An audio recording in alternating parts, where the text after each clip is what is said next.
Harihi Om Shri Gurubhyo Namaha. Harihi Om Sadashivasammarambham Shankaracharya Madhyamam Asmadacharya Paryantam Vande Guru Paramparam Ishvaro Gururatmeti Murti Bheda Vibhagine Vyoma Vadvyapta Dehaya Dakshina Murtaye Namaha.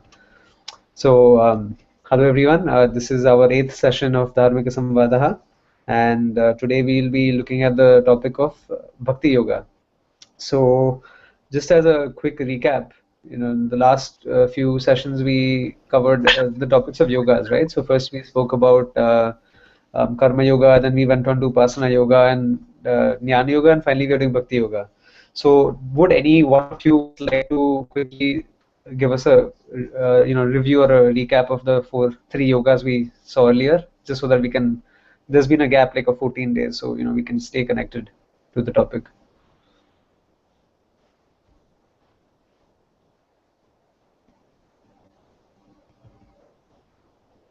Okay, so let's just look at the yogas.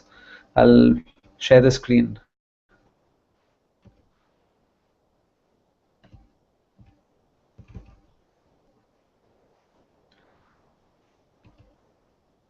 Is everyone able to hear me clearly? Can one person just unmute their mics for feedback, because I can't hear much.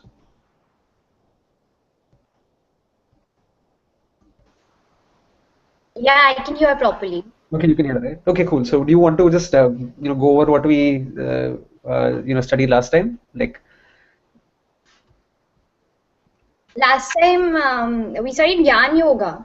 okay, can you give us a brief outline, or summary, whatever you recall? Yeah, so if I remember correctly, we studied that this Gyan basically refers to knowledge of the self, and that's what you elaborated on. Yes. So exactly. So Jnanam is the knowledge of the self. Jnanam has many contexts. Jnanam overall means overarching knowledge, but when we talk about Jnana and Vedanta in particular, we are always referring to self-knowledge.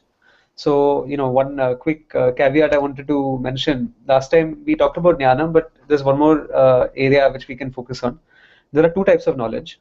One is, you have Paramathikam, and the other is Vyavaharikam. So, the knowledge of the entire world and all the Jagat and the universe as a whole, that all falls under the topic of Vyavaharikam. And Vyavaharikam is called Aparavidya. Aparavidya means that which is not transcendental, that which is not beyond, something that's very confined, something that's very worldly, right?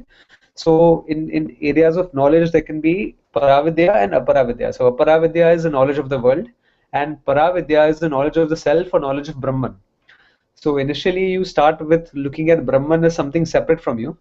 And then later on, the whole goal of Vedanta is to establish the non-difference between the self and Brahman, or Ishvara and the Atma. Ishvara and the Jiva. So Jivatma Paramatma Aikyam is the ultimate goal of Vedanta, to establish this truth. So with that, we can just dive into the topic of bhakti. So before we actually get into the topic, could you discuss some of your ideas and perception of bhakti, so that we can take it forward from there?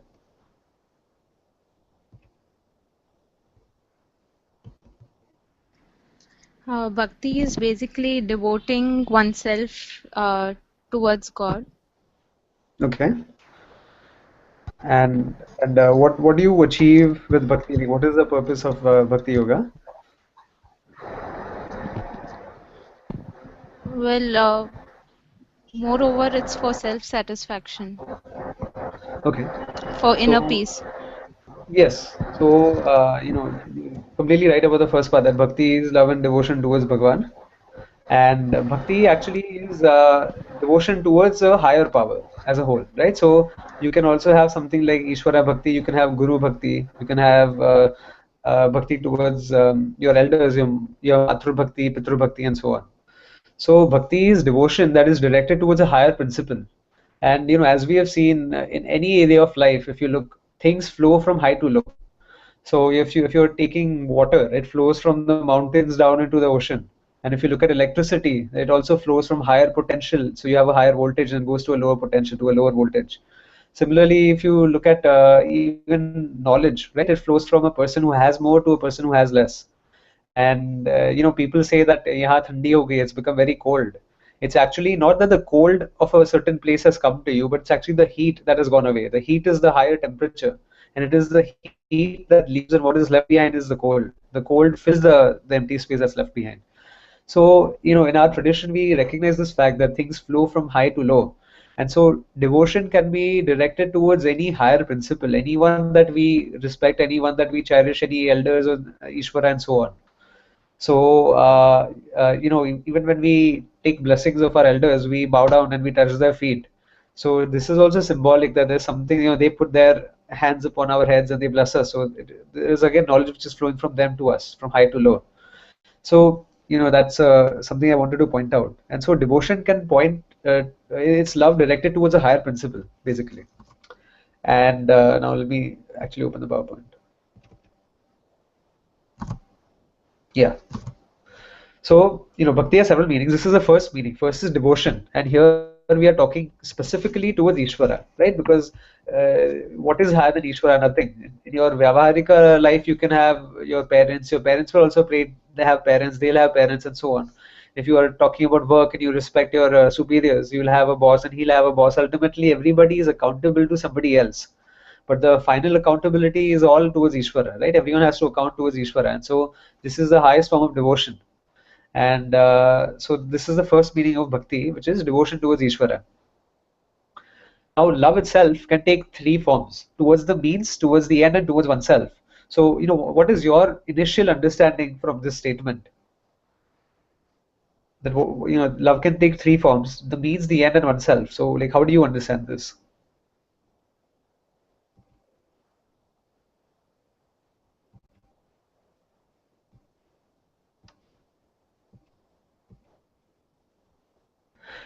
Okay, let's furnish this with an example. If you're going to work, right? So you work for a living. Here the means is the work. The end would be, say, you might think that some amount of wealth or prosperity that you gain by the end of your working hours is the end. And then but that is not the ultimate end, right? Because the means becomes the end. So right now, if you're working for the sake of money, but you are gaining money for the sake of buying something, right? And then you're buying something for the sake of something else. So ultimately, every end that you look at turns into a means when your maturity increases. So some people work only for the sake of work, and some people work for the sake of something higher that they want to establish in the end of it.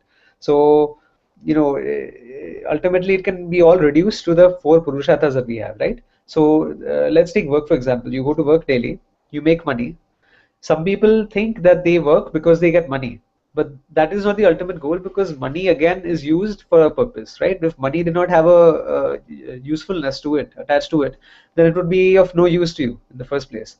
And so money is something that can allow you to live a comfortable life, and even before comfort you can gain your basic securities that you need. And so now what was the end earlier, the money becomes the means, right? And now again the security and the comfort you look at, it appears as an end, but you can convert that into a means by realizing that if I'm comfortable, then I can spend my time and abilities doing something that is more lucrative and useful in terms of some kind of progress or contributing to society in a way. So then this again becomes a means. And then the end is that ultimately what you're doing for self-satisfaction. So, as Unnati pointed out, ultimately you're doing it for yourself. Everything that you do in life is only towards oneself. And a person who realizes this is mature. And a person who, misses this understanding is kind of lacking a good... okay, I just muted all the mics for now. Yeah.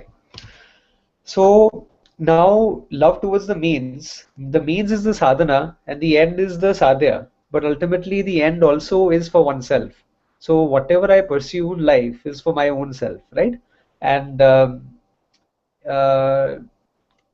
so can you think of something that you do which is not for yourself? Whether even if you help somebody else, it is only because you feel good at the end of it. And sometimes you may not necessarily feel good, but then you think that it is your swadharma. So again, it is helping you.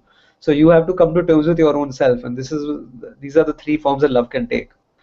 So what could someone, I guess some of you have been exposed to Swami Paramatmanandaji's talks. So could anybody just talk about the three forms of bhakti that Swamiji has talked about? What are the three grades of bhakti?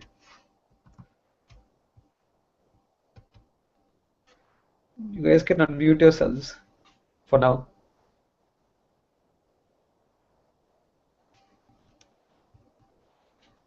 Unnati, are you there? Yeah. Huh. So, like we also, I guess, study a little bit of Swami Paramatmanandaji's talks. Maybe not Bhakti Yoga. Yeah. So, what are the, Right. I don't know, did No, you do if Bhakti I, Yoga? yeah, I just did it some days back. What I remember from that is one is selfish kind of bhakti, that is Manda Bhakti. Yeah. One is the Madhyama Bhakti, and one is the Uttama Bhakti. Okay, great. Excellent. Can you describe them briefly? Yeah, so Manda Bhakti is mainly it's towards the worldly ends. So if it's basically very conditional. If you want, you're fulfilling some need, it's very conditional, restricted. Whereas the Madhyama Bhakti is a bit higher than Manda Bhakti, where where you understand God as the symbolic representation of peace and love and happiness. So it's better than Manda Bhakti, and Uttama Bhakti is the rarest form of love, which is very intense, and it's towards the self. Excellent. Perfect. That is, as precisely as you can put it. So, just to recap what Unnati is saying, that Manda Bhakti is always towards the means, and you're looking at Ishwar as a means to accomplish your worldly ends. So one person may go to Bhagwan ki, chalo mere bete ko pass kar do, mere biwi ko job do, this, that, whatever. There are so many wants and needs that you have which you go towards Ishwara for. So here, when you approach Ishwara, you're approaching Ishwara as a means to fulfill your ends, right? So ultimately, all of these are your ends. And then a higher form of bhakti, as she pointed out, is Madhyama Bhakti, where you're looking at Ishvara as the end. The Ishvara is no longer the means, but the end.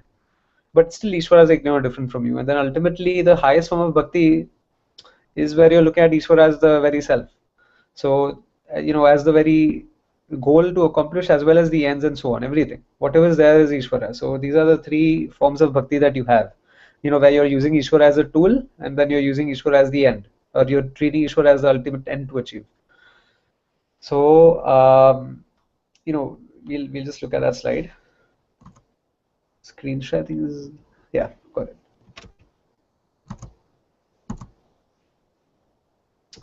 So, here we look at Manda Bhakti, Madhyama Bhakti, and Uttama Bhakti. We already spoke about that.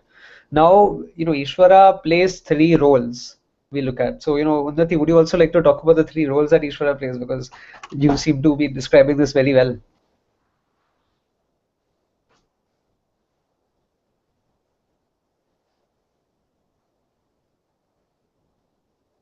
Okay, I guess the mic is still not activated.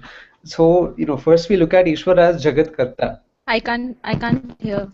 Oh, okay, sorry. I was just asking that, if you could briefly even talk about the three roles of Ishvara as Jagat Karta, Jagat Karanam, and Jagat Adhishtanam.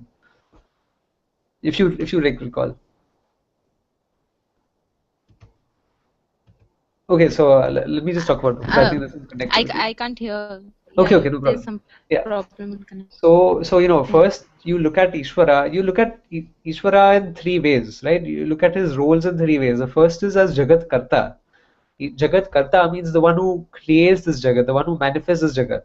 So, everybody knows that if you ask where did this world come from, you say from Ishvara.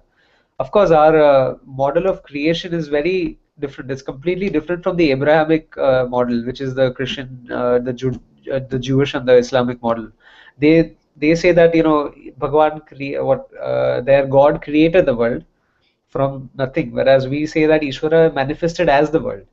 So the first role of Ishvara we look at is that as Jagat Karta, the one who created the world.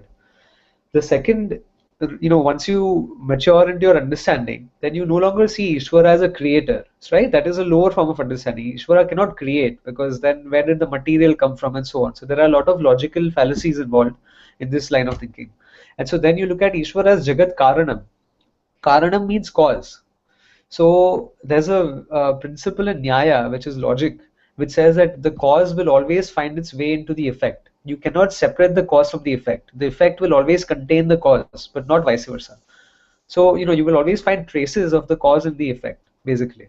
So the entire Jagat, Karanam, if Ishvara is the cause of the Jagat, the effect becomes the Jagat, right? Ishvara is the cause and the effect is Jagat. And so here, the world itself is also the effect and also the cause. And that is Ishvara. So, and even a higher form of understanding, a more mature understanding of this would be looking at Ishvara as the Jagat Adhishthanam. Adhishthanam means base, the substratum, that which forms the very substance of whatever is there. So again, to connect these 3 points together, first is you look at Ishvara as a creator with a very distinct form. Then you look at Ishvara as the Karanam, as the cause, and ultimately you look at Ishvara as the very base, the very substance, the very stuff, the very matter, the very material cause of this entire Jagat. Whatever is there, the base of it is Ishvara. So now you cannot separate Ishvara from the Jagat. Ishvara is, inextricably linked to this entire Jagat, because Ishvara is the Jagat, and that is how you mature in your perception of Ishvara's role.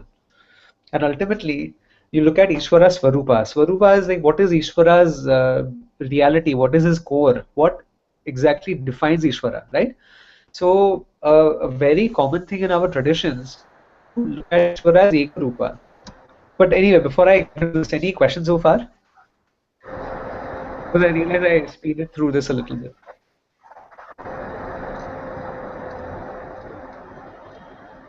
Hello? No questions? Okay. So, then I'll just proceed to the third one. So you have Ishvara Swarupa. Ishvara, what is his Swarupa? What is his nature? What is his, what is the fundamental of Ishvara? So what is very common to our culture is looking at Ishvara as Ekarupa, as one particular given form. And this has become very dogmatized. There's a dogma involved that Ishvara is this particular form, but he is not a different form. So Vaishnava will say that Ishvara is in the roop of Vishnu, and the Shaiva will say Ishvara is only in the roop of Shiva.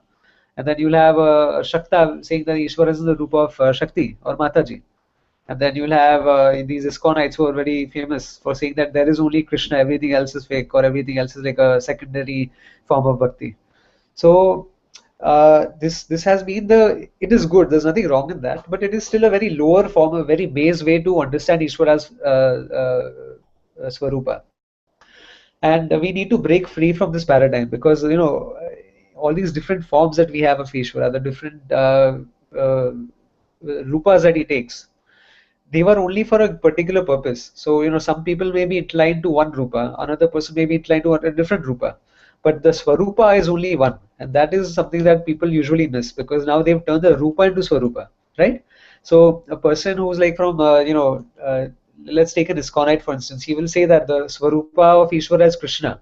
But Krishna cannot be a Swarupa, it can be a Rupa, it can be a form, not the fundamental, because the form can change, right?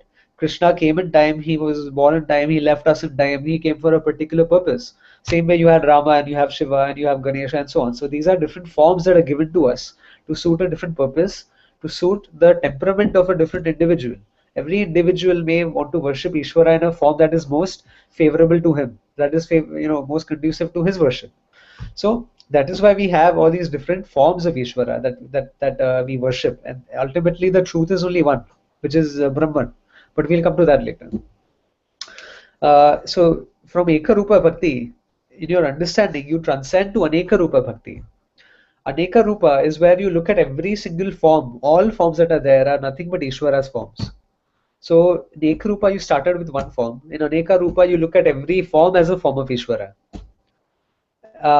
This would a good example of this is in chapter, I believe, chapter 11, where of the Gita, where Krishna Bhagwan shows his Virat Roop. The Virat Roop overwhelms Arjuna. He cannot take it because it is so daunting to him. The entire Jagat, the past, the present, the future, the subtle universe, the physical universe, everything that is there, whatever there is, he reveals himself to Arjuna by giving him Divya Drishti momentarily. And Arjuna cannot take it because it's a sense overload. It overloads his senses and mind. And so he requests Krishna that please revert back to your pleasant form, the form that I am acquainted with, the form that I am familiar with. And so then Krishna says, okay, chalo, I'll go back to my original, or not original, rather I'll go back to the Krishna form that you are aware of. And so again he goes back to Ekarupa. So Aneka Rupa is the entire Jagat, the whole universe, whatever is there, whatever you are able to know, that is Aneka Rupa. And finally, the most mature understanding of Ishvara Swarupa would be Arupa, that Ishvara does not really have a form, and yet he is not formless. He is both formful and formless. He is the very content, the very substance of all the forms, and he is also the consciousness that is the knower of all the forms. So he is knowable as well as the unknowable. So that is what defines Ishvara, and this is something that's taken into detail in the Kena Upanishad. That you can know Brahman as well as you cannot know Brahman. Therefore, a person who has this understanding alone will know Brahman. So, any questions on this slide so far, or any discussions you'd like to have, maybe? Yes. Yeah. Yeah, can I ask? Yeah, Nati, sure. Yeah.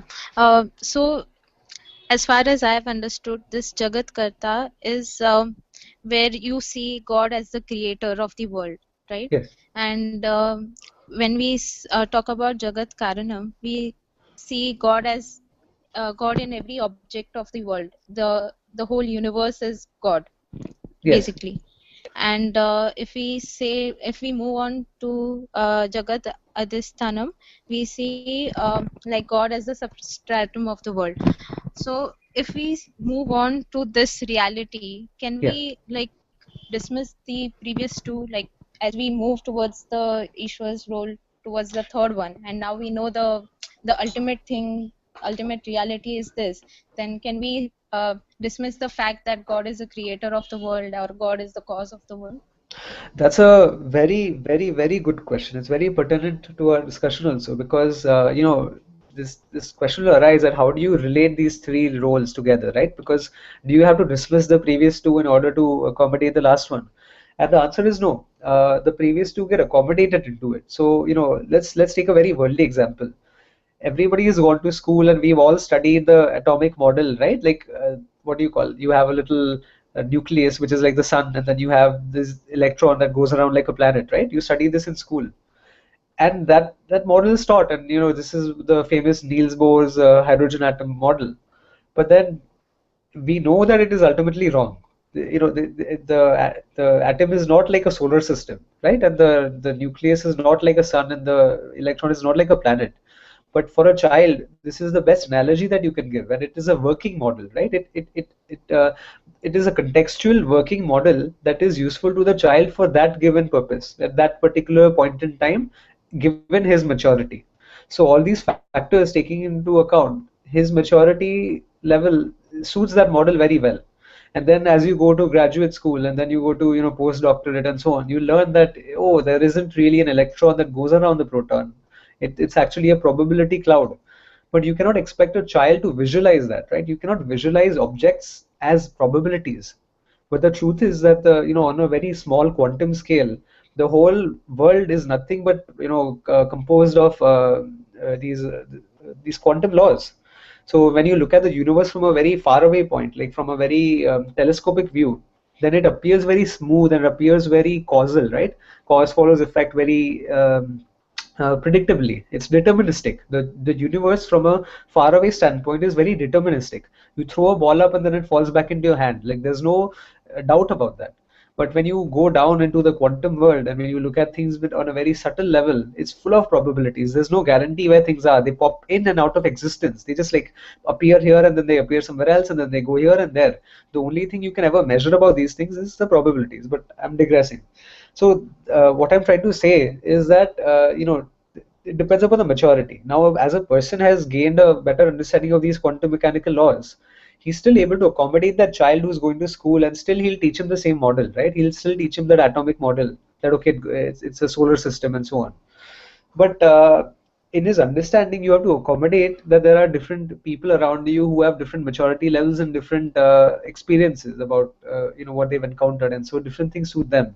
So as you look at Ishwara's Jagat Karta as a creator, then you move forward, and then you understand that, okay, you question yourself, right? In order to move to the next level, you cannot really move there until you ask yourself the question that, how can Ishvara be the creator?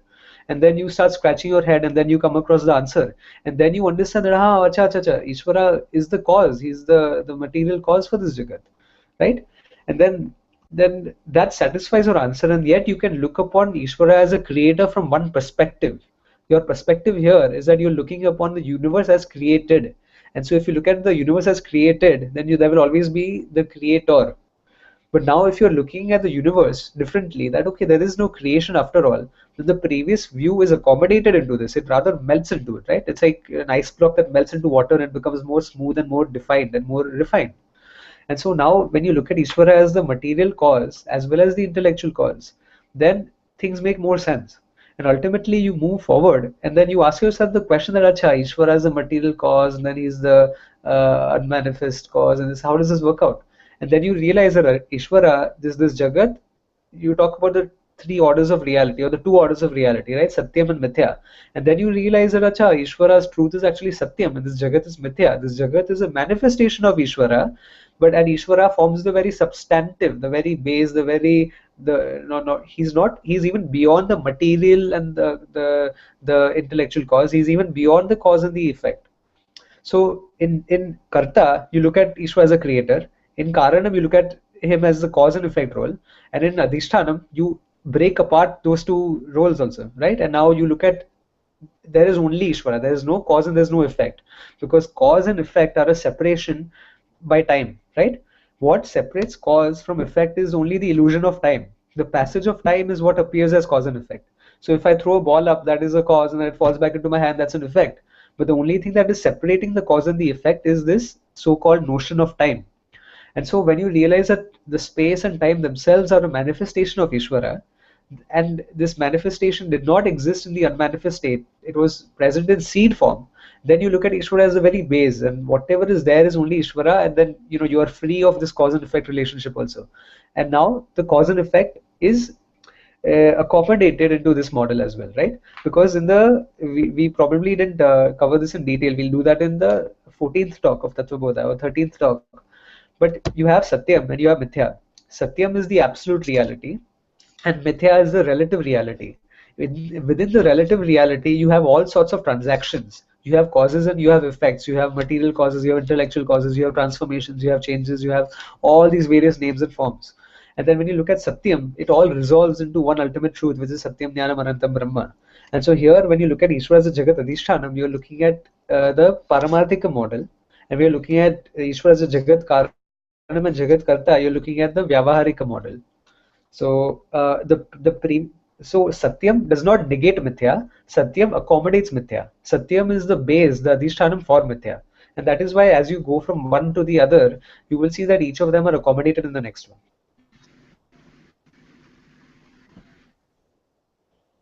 So does that answer the question? Yeah, I see. Okay. So as we move on, like we see things from a different dimension, different perspective. Yes. Your So it perspective just keeps matures. on adding. Yes. Yeah, okay. The previous does not need to be negated. So that means that, let's take the example of Swarupa, right? You understand the truth of Ishvara as Arupa without a particular form, and yet you are able to wake up in the morning and do Krishna Bhakti, right? Because you know that, yeah, Ishvara is not only Krishna, but yet Krishna is Ishvara only. You see what I mean? I see. So the most important thing to know here is that Ishvara is not any one given form, and yet that given form is also Ishvara. Ishvara is also that form. So the difference between a fundamentalist and a person would be that the fundamentalist fellow will say that only Krishna is Ishvara, whereas the mature person will say Krishna is also Ishvara, and Ishvara is also Krishna. Like, there's no negation here. So if I worship Krishna, if I worship Shiva, if I worship Durga, whatever, I'm never distanced from Ishvara, because I don't see anything as separate from Ishvara. You can worship a rock also, right? You can worship a mountain, you can worship a river, you can worship stars and the sun. When a person does So Sandhya you can worship any forms. you can worship any form. And ultimately in your deeper understanding, you know that all these forms are nothing but Ishvara. So that is why, as you see now, if we look at the next slide, it connects everything now, right? So here, as you spoke about earlier, Manda Bhakti is when you're looking at Ishwara as the instrument, as the tool, as the means. Then you look at Ishvara as the end, and then Uttama Bhakti is where you look at Ishvara as a self. So from Manda, you go Ishvara as the means. Remember what we talked about devotion. Love can take three forms towards the means, right? I love the job, whatever, right? But then you have to ask, okay, so what about, why am I doing this particular task? And then you realize, okay, the end here is the comfort and the security and whatever that I get, right? And then the next question follows that, okay, so what about that? What do I get from that? And ultimately the answer comes that it is for myself. It is for the pleased self. It is to invoke the pleased self. The same principle of love taking three forms can be applied over here also. That, here you look at Ishvara as the means, right? The means, that is Manda Bhakti.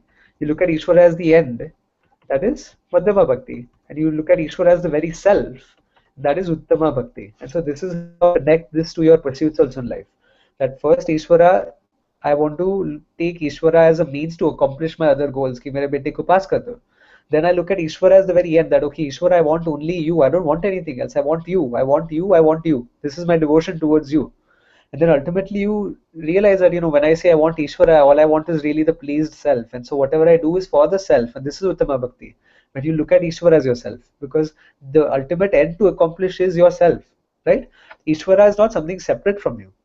Now we look at Ishvara in the form of Jagat Karta as a creator. We look at Ishvara in the form of Jagat Karanam as the cause. And we look at Ishvara as a Jagat Adhishthanam as the very base. Satyam forms the base for Mithya. And now ultimately we look Ekarupa, where Ishvara is one form. Anekarupa, where Ishvara takes up multiple forms. All the forms that are there in the world is Ishvara. And Arupa, where Ishvara is beyond all the forms and yet accommodating all the forms also. So when you look at Ekarupa, this is a very important distinction I want to make. There are three things. You have Jeev, you have Jagat, and you have Ishvara. In Ekarupa Bhakti, you look at Jeev, Jagat, and Ishvara as separate, right? I am a Jiva. The Jagat is out there in the world, all the stuff around me, the universe. And then there is some person called Ishvara who is a creator of everything. He created the Jiva, he created the Jagat. So that is Ekarupa Bhakti. This is the kind of bhakti that you will see in a lot of other Western traditions as well. It's Ekarupa Bhakti. The higher mature form is Anekarupa Bhakti, where two things have collapsed, right? Can you tell me what has collapsed here from Jeev, Jagat, and Ishwar? Now we have two remaining. So what is there?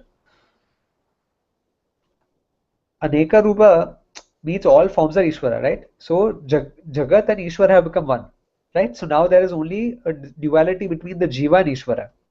In Ekarupa we saw that you have Jeev, Jagat, Ishvara, triality. Over here we see there's a duality, right? Aneka Rupa, that Ishvara is the whole universe, all that is there is only Ishvara, and I am separate, I am like the devoted Bhakta. And when you look at Arupa, can you tell me what happens in Arupa? Arupa is So where ultimately, we can say that God has become the world for us. that is in Aneka Rupa. Yeah, Ishvara, the Aneka Ishvara is the Rupa world. is God has become the world for us. Yes. And what about Arupa? Ishvara, Ishvara is the Bhakta and Bhakti and everything is Ishvara in Arupa. Exactly. Because if you say something is Arupa, that means it is beyond form. The only thing that distinguishes two things is what? A form, right? If I have a pencil and if I have paper, they are two different forms. What is the substance? The substance is the same Ishvara, the very substance. Remember Jagat Adhishthanam. So the very base for whatever is there in this Jagat is only Ishvara. What is appearing as distinct is only because you have this perception of different forms in the Mithya Vyavaharika Satta. So the perception of these different forms is what is appearing as different objects and separating yourself from the rest of the universe and from Ishvara. But when you look at Ishvara as the Arupa, as the very formlessness behind all the forms, then you start identifying with Ishvara. You realize that there is nothing other than Ishvara, and that includes myself. If even for a moment, if I am separate from Ishvara, right? Let's do a fun activity over here. So here you have you have this, okay, let's just take this egg. I don't know, are you able to see it? Whatever is there is only this. Now over here, there's one tiny individual that is here. You are this guy over here, right? This fellow. And everything around you is the whole universe. Everything around you is only Ishvara. But still, if you know, the whatever is there is this thing plus this thing, right? But even for a moment, if you are separate from the rest of the universe, if you're separate from Ishvara, there are two things that happen. Two big problems are there. The first problem is that you are small. You become small, right? You become separated from the rest of the universe. The second problem is even a bigger problem. You made Ishvara small because Ishvara is everything here except this thing, right? So you've actually made Ishvara one person smaller, one individual smaller by not taking yourself as Ishvara. And so the highest bhakti is where you look at Ishvara as the very the substance, the very truth, the very self. So, you know, just take an example.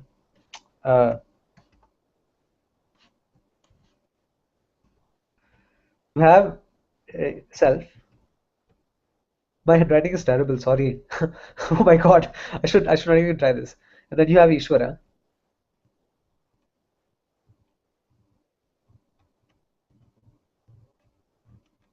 And then you have the universe, Jagat.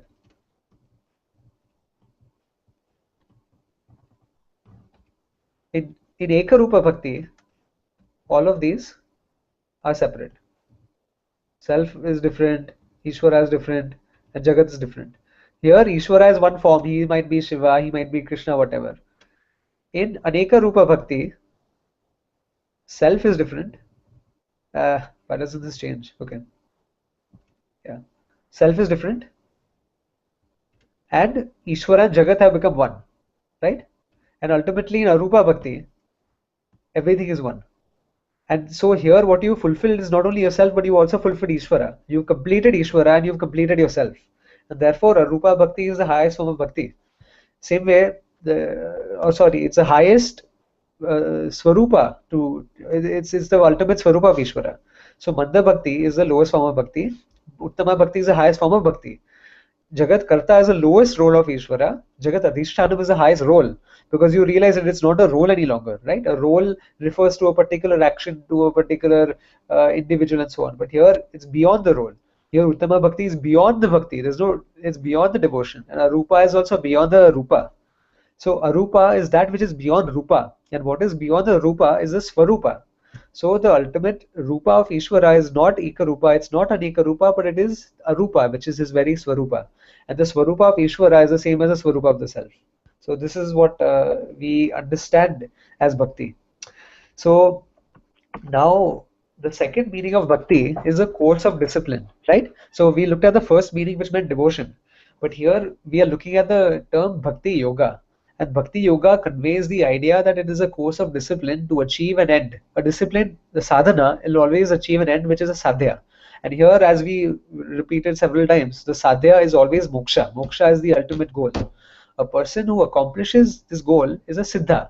So sadhana is the means, sadhya is the end, sadhaka is the person who is trying to accomplish this end, and siddha is the person who is accomplished. So here Bhakti Yoga helps you again accomplish the goal of moksha. And previously we also saw that there are only two paths, right? We spoke about this misconception that a lot of people think that there are four yogas, but not ultimately, but in truth there are only two. And that is, you have Karma Yoga and you have Jnana Yoga. Upasana Yoga is a specialized subset of Karma Yoga, where a certain amount of sadhanas and some meditation, japa, all these things fall under Upasana, but it is actually falling under Karma Yoga.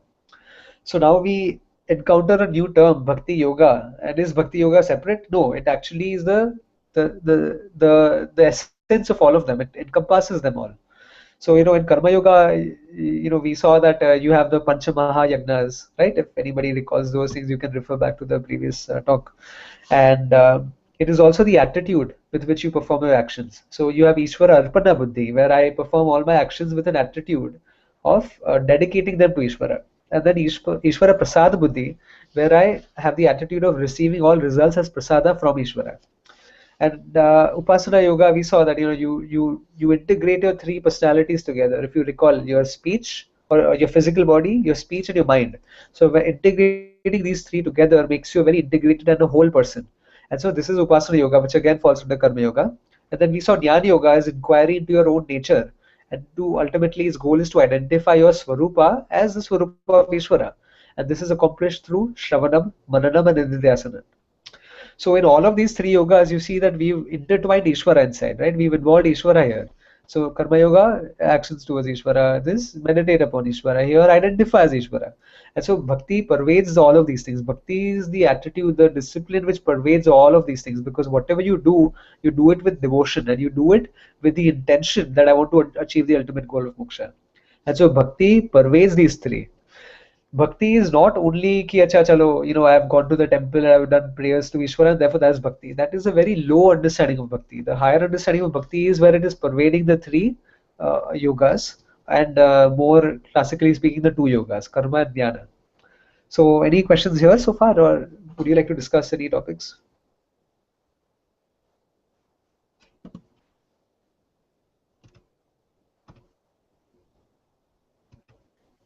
Okay, just out of the head, where does Meera Bhakti fall in all this?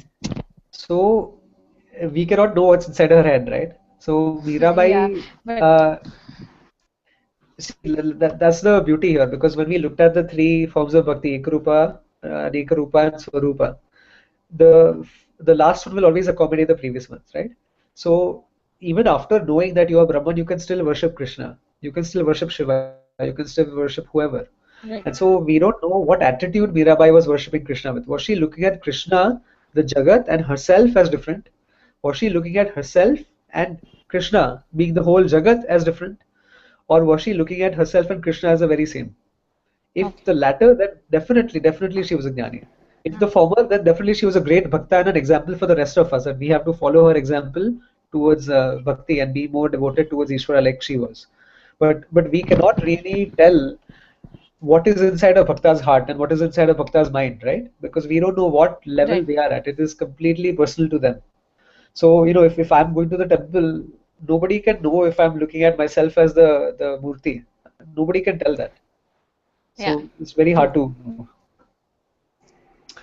Similarly, there's one story of Narsi Mehta, I'm sure you must have heard of, right? That he was so consumed by his bhakti towards Krishna that he was holding a torch, like a fire, burning log of wood, and it burnt his hand because he was so much lean into that bhakti. He was so involved into it.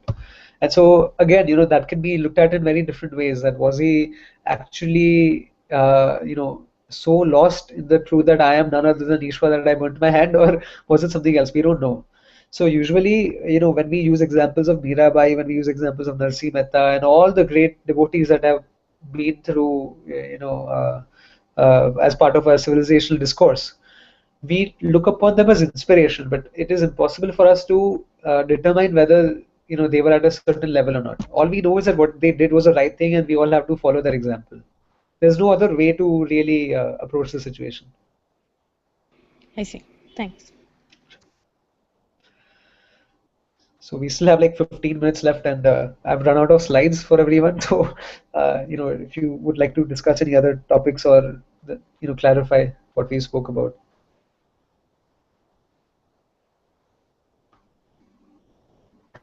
I think it would be fine to differentiate between Ishvara and Brahman, because there is a slight exactly to differ. Okay, so let's look at Dilip is asking to discuss the difference between Ishvara and Brahman. This is a very technical topic actually, and we'll definitely cover this in more detail in Tattva Bodha, but it doesn't hurt to have a recap, right? So we'll have a recap again, Tattva Bodha. We'll just talk about it for like a few minutes. Use your visualize now. You have to visualize everything, okay? Look, take this order of reality we have. This is called mithya. Mithya is that these are like some definitions you may want to write down or you may want to remember. I'm just going to like put it out.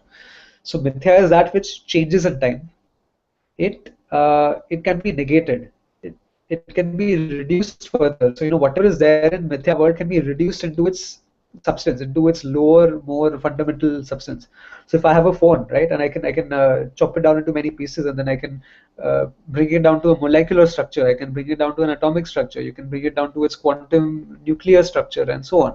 And so whatever you see around the world can be negated and reduced into its fundamentals, into something that is forming a common denominator for everything else. But so far as science goes, we've not encountered anything which is a common denominator. But here, Vedanta, that is why we need Vedanta, because Brahman is the substratum for whatever there is, right? And when we look at Ishvara, when we say Ishvara Rupa and Ishvara Swarupa, Ishvara Rupa, the various forms of Ishvara, one of the forms of Ishvara is the form of the entire universe. The whole universe is also a form, right? We are used to looking at Ishvara as Shiva or Krishna, but the whole universe is also a form that can be attributed to Ishvara. But whatever has a form will have an associated limitation, and it will also have some associated relationships between each other or within each other. So here, when you talk about Brahman, you're actually talking about the Swarupa of Ishvara. The Swarupa, the real truth, the very substantive behind Ishvara is Brahman. So now we have something called Maya. Is nothing but the potential of Brahman to manifest as the universe.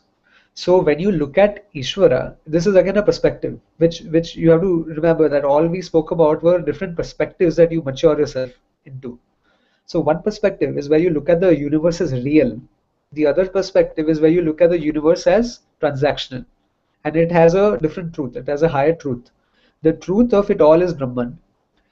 But when you look at Brahman from the perspective of the Jagat, when you are standing here in your room or whatever, and you're visualizing this whole Jagat as Brahman, then Brahman appears to you as Ishvara. Brahman plays the role of Ishvara as the Jagat Karanam, as the Jagat Karta. But when you look at Brahman as the Jagat Adhishtanam, that portion is Brahman. Oh, sorry, when you look at Ishvara as Adhishtanam, then we are referring to Brahman. So Adhishtanam is the base. The truth of Ishvara is the same as the truth of the Jiva. Now let's put this in a less abstract example. You have the ocean. The ocean is Ishvara. The wave is the individual Jiva. And the water is Brahman or Atma. So the ocean is a form, right? The ocean has a particular form. You'll say Pacific Ocean, you'll say Atlantic Ocean, whatever. It'll have a form. But the water itself is formless. The water forms the base for the ocean. The water forms the base for the waves. And the water here is Brahman, whereas the ocean is Ishvara. And the individual is the wave. So Ishvara is Brahman with potential Maya Shakti. I don't expect all of this to be understood today. I'm just like, for whoever is familiar with the subject, they'll probably get a good grasp of it. But we'll cover this in perfect detail in Tattvabodha. But the potential of Brahman to manifest as the Jagat is Maya. And Brahman plus Maya can be looked upon as Ishvara. That is a technical difference. Yes, now I got it. So we can use even. Sorry. Yeah, I was saying that we can use that clay pot example too, right? That you have explained me long back. Yeah, you can use a clay pot example, but then there's no. It won't fit Ishvara inside that. You see what I mean? Clay pot, you can talk about Brahman and you can talk about the Jagat, but you can't talk about Ishvara there. So the ocean wave is better for Ishvara, Brahman, and Jiva relationship. Similarly, you also have the gold and the ornaments, right? So the gold is like Brahman, whereas all the ornaments are like the Jagat. But yeah, I see some comments here, and I've not really read them yet. So Beenaji, yes, she's right. She said gold and ornaments above, and snake and rope. No, that's a different subject altogether. Snake and rope talks about knowledge and ignorance, right? Knowledge of the world. So the rope is actually like Brahman, whereas the snake is like the Jagat that appears, but there's no relationship here to Ishvara. So in order to define the Ishvara Brahman relationship, I think the only good example you could use is ocean and water and wave, because you require three things, right? Snake and rope are only two things. Pot and clay are two things. Gold and ornament are two things. But ocean, water, and wave are three things. So that's where you have the relationship formed. I see. please describe the different yogas again and help bring a concise view. So the first yoga we have is Karma Yoga. I'm going to briefly just recap it. So that's Shobhanti. So Karma Yoga is composed of the attitude where you look upon all your actions as dedicated to Ishvara, and you look upon all the results you receive as a prasada. So Ishvara Arpana Buddhi and Ishvara Prasada Buddhi. But it's not only the attitude, but it's also the right forms of action, right? So you have Manda Karma, you have Madhyama Karma, and you have Uttama Karma. Manda Karmani are the actions that you perform which only benefit you, but it causes hurt to other people. So you are benefiting yourself at the cost of others. That is Manda Karma. It should be avoided. You should not be a burden upon other people for your own benefit. You should not steal from other people to benefit yourself. So Manda Karmanis are all the karmas where you are benefited and other people lose something from it. Madhyama Karmani are the karmas where you are benefited, but nobody else is benefited, nor are they being hurt from your actions. So they neither gain nor they lose, but you are gaining something from it. This is not necessarily bad, but it is not the best form of action either. And the highest form of actions are Uttama Karmani, where not only are you benefited, but the whole world along with you is benefited. So whatever actions where everybody else is also benefited, whether it's your family, whether it's your friends, whether it's your society at large, whether it's the environment, whatever you do which brings about a larger benefit for all the other jivas, that comes under Uttama Karmani, and this is encouraged. Uttama Karmani is to be encouraged. Madhyama Karmani is to be done if you want to, but you have to move towards Uttama Karmani. And Manda Karmani is supposed to be avoided at all costs. Make sure that whatever you do does not infringe upon the peace and serenity of other people. So that is those are the three gradations of actions that you have. And then there are 5 obligatory actions also that we have to perform. You have the Pancha Mahayagnas. The Pancha Mahayagnas are you have Deva Yagna, which is related to all activities towards Ishvara, for the worship of Ishvara, or for whether it's prayers or whether it's building a temple, it's donating to a temple, it's going to the mandir, whatever is related to Ishvara is Deva Yagna. Performing yagnas, right? Performing the homas, doing the Smitaji performs a homa every morning. I know that, so that's very good. This is all Deva Yagna. Then you have something called Manushya Yagna, where you help your fellow men, right? So Shobhaji is very heavily active there. Aim for Seva. She's come online with her Aim for Seva ID. So where you're helping the rest of your fellow humanity, you're helping these children. This is all under Manushya Yagna, social work basically. And then you have Bhuti Yagna, where you're helping the rest of the ecosystem. You're taking care of the environment, you're taking care of the other living beings, you're taking care of your pets, you're taking care of the plants, you're planting trees, you're doing everything that's required for the ecology, for the environment, for all the other living beings other than humans. And then you have which one am I missing? Brahma Yagna. Brahma Yagna is everything that's related to scriptural knowledge, and it is the debt that you have to pay towards your rishis, right? Whatever knowledge, whatever wisdom that you've gained is all coming from the rishis, and it is your duty, it is your responsibility to propitiate this forward. So when you perform Brahma Yagna, it could be as much as discussing the Shastras, like what we are all doing right now is Brahma Yagna. It could be teaching somebody else, it could be even learning the Shastras, it could also be donating some money towards the publication of books, donating some money towards your ashrama so that they can print out more books and copies of it and distribute to other people. Any discussions that you can have with people on these subjects are also Brahma Yagna, for sure. And also, when you serve your acharyas, when you give bhiksha to sannyasis, whatever is related to this, whatever is helping to preserve this knowledge base in our culture is all under Brahma Yagna. And then Beenaji pointed out Pitru Yagna. Pitru Yagna is the debt, the yagnas, the attitude that with which you perform actions towards your ancestors, and not just towards the ancestors, but most importantly towards your parents. The most direct connection that you have with your ancestry is your parents, right? So you have your first responsibility is caring after your parents, and then you go forward to your grandparents, and then ultimately all your ancestors through Shraddha ceremonies and through all the enjoined duties that you have towards Shraddha. Also, when your ancestors pass away, you have certain enjoined karmas, you have those 13-day muhurats and all. So you have to observe all of these things as part of Pitra Yajna.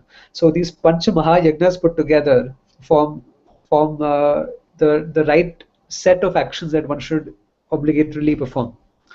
So this is Karma Yoga in a nutshell.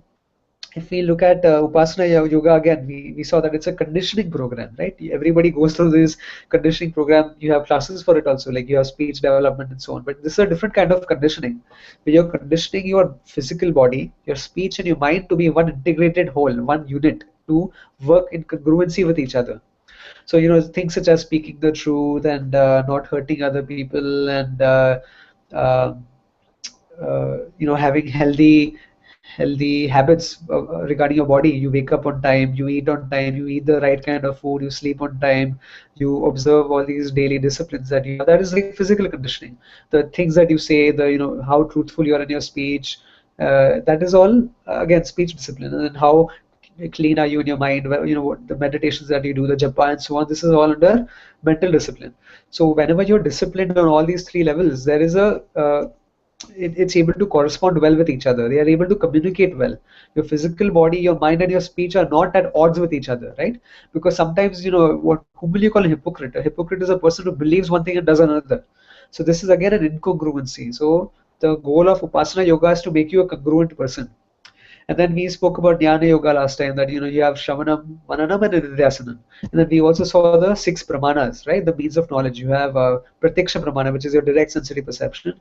You have Anumana pramana, which is inference. You have Arthapatti, which is double, triple, quadruple inferences which lead to a presumption. Then you have Upama, which is knowledge through comparison. Then you have Anupalabdhi, which is knowledge through the absence of cognition. And then ultimately you have something called Shabda Pramanam, which is the Shruti or the Vedas. So these are the 6 pramanas that we have, with which we can infer or gain knowledge of the world. And we talked about, how Shravanam is listening to the teachings or reading the teachings. Mananam is clearing all intellectual doubts associated with the teachings. And Nididhyasana is where you actually assimilate and make this knowledge firm. It's called Dhrada So this is Nididhyasana. So this covers all the 4 yogas that we did until today. And today we did Bhakti Yoga. So Can we say that Bhakti Yoga is required for all the 3 yogas, like Karma Yoga, Upasana Yoga, and Jnana Yoga? yes, So we because can't consider that as a 4th one, right? no, it can't be considered as a 4th, because if you take a reductionist approach over here, everything that is there is only divided into knowledge and action. In fact, Pujya Swamiji has written a very good book called Knowledge and Action. It's a small booklet, and it is excerpts from the 2nd chapter of the Gita. So here, let's look at how we look at life. Let's look at how we interact with things in life, right? When you perform an action, it is something that is generating punya or papam, right? When you look at upasanas, upasanas like such as meditation, japa, and so on, these are also actions. So they come under the category of karma. Karma are actions. Karma yoga is the right attitude with which you perform actions. Upasana yoga is the right some specific actions which you perform for some specific protocol. So for example, for mental conditioning and so on, there will be some upasanas you'll have for that. So Upasana yoga is a subset of Karma yoga. But now if you look at Bhakti as a form of prayer, when I go to the temple, it is again an action, right? When I pray to Ishvara, I'm performing an action which is going to earn me a result. So here the action is a Uttama Karmani, because it's benefiting a lot of people, including myself. And the result is also going to come back to you. So again, this falls under Karma Yoga. But when you look at knowledge and karma are not the same. I need to perform an action in order to do something. But do I need to perform an action in order to know something if that thing is already in front of me? Think about it. Knowledge is not associated with action. Knowledge is actionless. Suppose I see you in the kitchen and I like hold a hot cup of tea against your skin. You're going to jump, right? It's going to like hurt you. So you don't need to perform an action to know that the cup was hot, right? You did not need to perform it. Suppose you're walking out and the blue color of the sky falls into your retina and you see the blue image, the sky above you. There is no action that is performed to know that the sky is blue, right? Similarly, if you're sitting in a room and you feel hot, there's no action that is performed to know that there is some heat in the atmosphere. So any knowledge that is gained does not require actions. Knowledge and action are two very separate things, and that's why there are only two paths. One is the path of action, the other is the path of knowledge. One is where you act in the world and you gain chitta shuddhi and so on. And the second is where this knowledge that, if I tell you you're Brahman, right? You don't need to do anything to know you're Brahman. What you need to do in order to know you're Brahman is to remove the pratibandhakas through actions. There's a very subtle difference here. A person will say that if I don't need to do anything in order to know I'm Brahman, then why do I need to do anything? Why do I need to do upasanas and sadhana and so on? The thing is, you don't need to do actions in order to gain knowledge. You need to perform actions in order to remove pratibandhakas, obstacles. So, suppose you are running a 100-meter race and there are all these hurdles along the way. Obviously, you need to remove them, right, first. In the same way, knowledge and ignorance are two things. Knowledge will remove the ignorance, but in order to remove the ignorance, you need to first get rid of all the obstacles in the way. And therefore, you perform karma yoga in order to get rid of the obstacles called the pratibandhakas. When you remove the obstacles, you gain chitta shuddhi. And once you have chitta shuddhi, even a simple statement, hypothetically, for a person who has perfect chitta shuddhi, a simple statement that you are Brahman will set him free immediately. In that instant, he will gain moksha. So that's why there are only two yogas. Now, when you look at Bhakti, if you look at it in terms of devotion, it is an action. If you look at Bhakti in form of an attitude is also contingent upon an action. But if you look at Bhakti in the form of knowledge that whatever is there is only Ishvara, right? This devotion, whatever is there is only Ishvara, this Ishvara I am, then this Bhakti can also take the form of knowledge. So Bhakti, depending on what flavor you have, whether you have the Bhakti Yoga or you're looking at Bhakti as devotion, right? We saw the two flavors. Depending on what you're looking at, Bhakti can be either reduced to karma or it can be reduced to knowledge. Bhakti ultimately is devotion to oneself, and to know oneself as Ishvara is again knowledge. So Bhakti towards Ishvara as oneself is nothing but Jnana Yoga. Bhakti as an act of devotion towards Ishvara is nothing but Karma Yoga. And so all the yogas that we look at can be only divided into actions or knowledge. And that's why there is only Dvivida Nishtha. Krishna Bhagavan says that there are only Dvivida Nishtha. Karma Yogena, Yoganam, Jnana Yogena, Sankhyanam. So there is the Karma Yogi and there is the Jnana Yogi. That's it. I see. Bhakti is the all-encompassing attitude which pervades all your actions, right? Because if I perform Karma Yoga and I divorce Ishvara, I take away Ishvara from it, then it will not be effective. Anything that you do in life, if you take away Ishvara, then it will not be an effective sadhana for you. So that's why this devotion towards Ishvara or this knowledge of Ishvara is nothing but Bhakti. And that's why Bhakti encompasses all the other yogas. But Bhakti is not as hijacked by a lot of schools of thought. It's not only chanting a particular mantra and getting moksha. Yeah. So today we have a very bad idea of Bhakti because it's been hijacked by some schools. They treat Bhakti in a certain way and they say there's no other way through Bhakti except through Bhakti. It's true, but their understanding of Bhakti is incomplete. If Bhakti means that you have to devote yourself only to one form, then you will always be separate from that form, right? I will always be different from Ishvara if I only look at Ishvara as that form. And how can I be free? How can I gain moksha if I'm different from Ishvara? So Bhakti also involves Jnanam and Bhakti also involves Karma. So any other discussions, or should we just convene next time?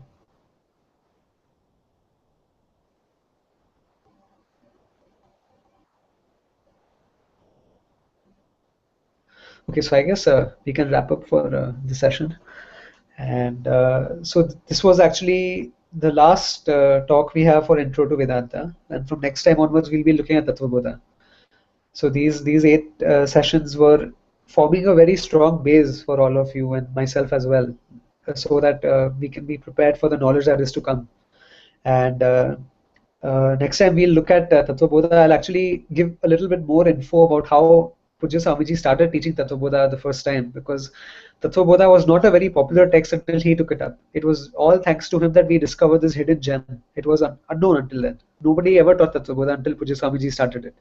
And then suddenly it became like the staple standard for all Vedantins to study. So it's a very interesting and funny story how he discovered Tattvabodha, and we'll look at that as well.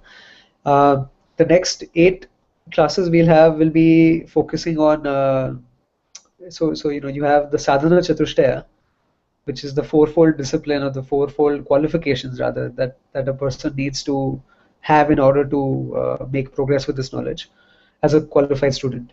Then we'll be looking at the 3 shariras, the panchakoshas, the 3 orders of reality, the 3 states of existence, the manifestation model of the Panchikaranam. You'll be looking at Atma, you'll be looking at Ishvara, you'll be looking at Jivatma, Paramatma, Ikyam. And finally, we'll look at the laws of karma, and we'll explore them in great detail. So this is kind of like mapping out the next 8 lectures. So not lectures, but discussions. So thanks once again for joining. We'll meet next week, which is the 22nd. Yeah. So I'll see you all next week. I'll just close with an invocation to Bhagwan. Om Sadashivasamarambham Shankaracharya Madhyamam Asmadacharya Paryantam Vande Guru Paramparam Eti Murti Veda Vibhagine Vyomavadvyapta Dehaya Dakshinamurtaye Namaha. Om Purnamadah Purnamidam Purnat Purnamudachyate Purnasya Purnamadaya Purnamevavashishyate. Om Shanti Shanti Shanti. Hari Om Shri Gurubhyo Namaha. Hari Om.